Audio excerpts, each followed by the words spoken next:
Is there a financial reset happening as we speak? Yeah. Is information the solution for individuals like you and me? Also, yeah. In the last video, we discussed how the US financial system functions like a Ponzi, constantly relying on new debt and global confidence to survive. What happens if that flow stops? If the flow of new money dries up? If borrowing reaches its limits? If the world stops buying treasuries? What's next? Because the truth is, the system is designed to keep running, but nothing lasts forever. And in this video, we're going to break down how a financial reset could actually happen, why it won't look like a crash at first, and what it might mean for me and you. And remember, before we let the doom and gloom of the world get us down, every financial empire throughout history rose and fell, and the world kept on spinning. I'm not worried about the world. I'm worried about you and me as individuals because we are the ones that have to figure this out for the people we care about. Hi, I'm Raj, and we know the US debt is massive, over $38 trillion. dollars. As a fun experiment, look up how much debt the US has when you're watching this video. I can almost with 100% certainty guarantee you it's higher than $38 trillion. dollars. It's not just the total number that matters, it's the debt to GDP ratio and the interest payments. Right now, interest on the debt is climbing faster than GDP growth. That means more and more of the government's revenue goes to paying past obligations instead of funding new programs, the stuff we actually benefit from. It's like if we had a friend named John, 5'10", black hair, generally normal looking guy, and John borrows $1,000 every year, but he only earns $50 of interest on the money. Now, because nobody taught John about money, he just keeps borrowing it year after year after year. John's thinking they just keep giving it to me, so I'll just keep taking it and using it. Eventually, the payments on the borrowed $1,000 year over year over year pile up faster than John can pay them. Instead of eating the occasional Chick-fil-A sandwich or having a laugh with his friends at a sit-down restaurant, John is eating more ramen noodle packets than he might want to.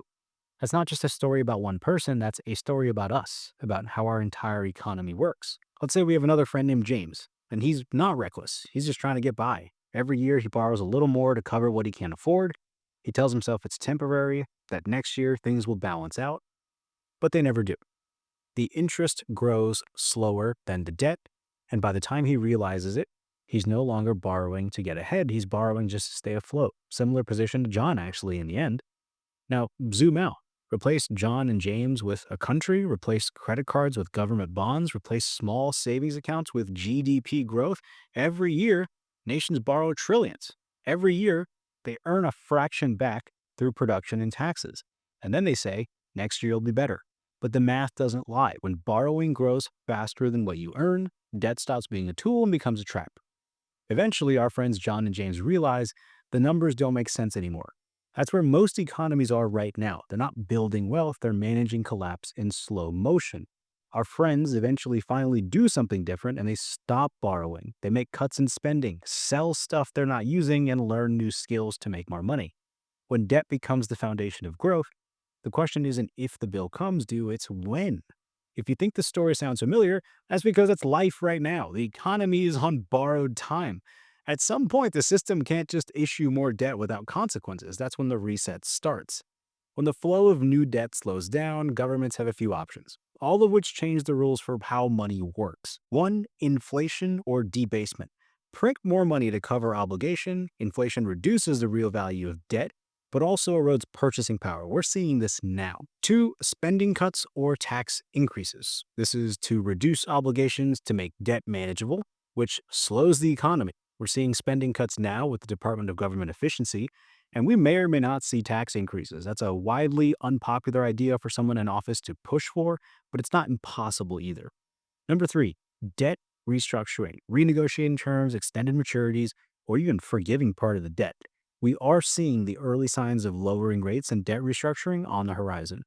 And number four, monetary system changes. Introduce digital currencies, new accounting rules, or shift to alternative assets. And we all see very clearly the recent adoption of cryptocurrency that is for a reason. None of these are doomsday moves. They are technical solutions to a system that can't stop growing without adjustment.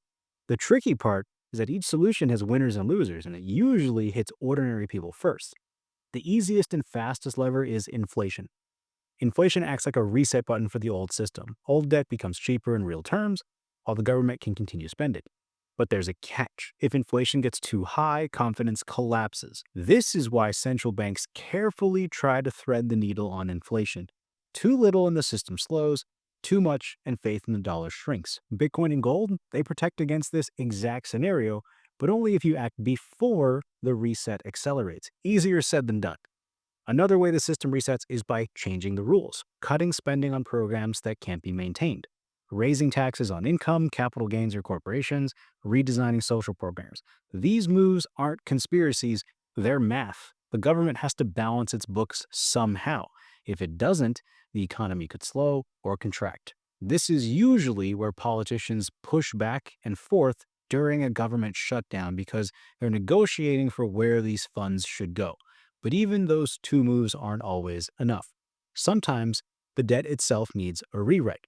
Treasuries can be refinanced, extended, or even partially replaced with new instruments. Central banks can buy and hold more debt, keeping interest rates low and deferring the problem. This is where digital currencies introduces a new variable in the experiment. Central bank digital currencies or other financial innovations that could make debt management more precise, but they also centralize control over money and spending in ways we've never seen before, which means we don't fully understand the long-term consequences of allowing things like CBDCs or other financial tools like them. And this is the one where people push back the most because it gives more control to large entities and it has an unpredictable long-term consequence. It's just not what people want right now. Now, I know all this sounds incredibly scary, especially since we're seeing all of this happen. A reset doesn't happen overnight. We probably won't wake up to a financial apocalypse. Instead, it just looks like gradual inflation adjustments, small policy changes, slightly higher taxes or fees, subtle changes in lending rules. You might have heard recently that you can now factor in crypto holdings when applying for a home loan. The goal is to keep the system alive while slowly reducing stress on debt obligations. And here's the important takeaway. If you understand the rules, you can position yourself before the shift. The reset is coming, but the biggest opportunity is in understanding timing and positioning. Weimar Germany, debt and reparations forced extreme money printing. 1971, U.S. gold standard exit allowed for more flexibility but shifted the system to debt-based money. Japan lost decades of growth because they had so much debt, showing what happens when borrowing can't generate new economic growth. All these cases show one thing. Financial systems adapt, not collapse immediately. You can literally go to Germany, Japan, and the United States right now in 2025. But adaptation has a cost. Someone always pays. So what can we do? Diversify beyond cash. Cash loses value in inflationary resets. Consider inflation hedges like gold, Bitcoin, or commodities. Position for changes in debt policy. Think about bonds, equities, or sectors that benefit when borrowing slows or fiscal reforms hit. Understanding timing. The reset is gradual. The earlier you understand, the more options you have. And the key thing all four of these videos in this series has been boiling down to, this is the biggest one. Number 5, increase your own personal productivity. The more you can do at scale, the more value you can create and get paid for. This allows you to have more money to do with what you want, gives you more options.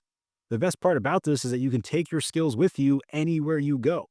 Ignoring the reset isn't safe, but understanding it can turn risk into opportunity because barring any huge global economic shifts, the system is probably going to be just fine. The individual, you and I, are the ones we need to be worried about. And the best ways to increase our odds of success is to increase our skills, increase our personal productivity, and stay informed.